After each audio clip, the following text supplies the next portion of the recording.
mes amis les cancers, voici votre guidance pour ce mois de mai.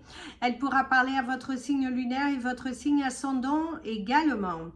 Comme c'est du général, ça ne parlera pas à tout le monde. Si vous avez besoin d'une guidance privée, n'hésitez pas, mes coordonnées sont dans le descriptif de votre vidéo.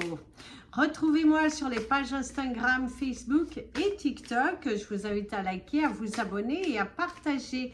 N'hésitez pas non plus de hip cette vidéo, mes amis les cancers, gratitude infinie.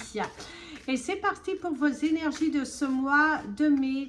On me parle ici d'un schéma à couper, quelque chose que vous devez laisser partir. Il y a aussi cette loyauté. Vous posez beaucoup de questions sur comment certaines personnes, est-ce qu'elles sont réellement honnêtes vis-à-vis de vous? Est-ce que vous devez faire le tri? Il y a des masques qui tombent, beaucoup de questionnements par rapport à ce qui est fait à l'extérieur, en tout cas dans votre dos.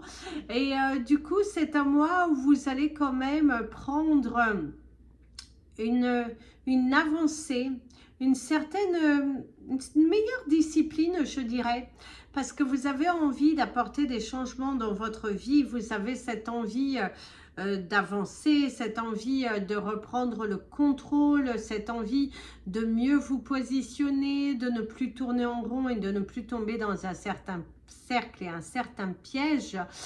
Vous devancez, vous avez cette envie de devancer, vous avez cette envie d'aller chercher des réponses, de ne plus être dans le flou et être vraiment dans le coup de pouce que vous allez vous donner pour avoir des vérités, pour aller chercher vos vérités, de ne plus tourner en rond. Hein. Vous êtes beaucoup plus ordonné, je dirais. Ce mois de mai, d'ailleurs, pourrait vous apporter des déblocages de situations, mais qui se font lentement.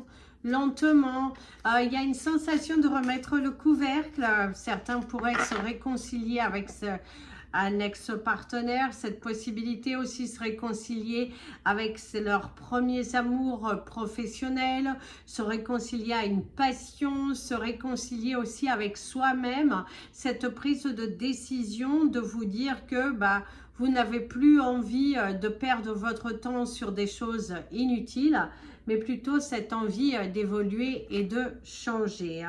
Alors d'ailleurs ici, on voit encore cette hésitation.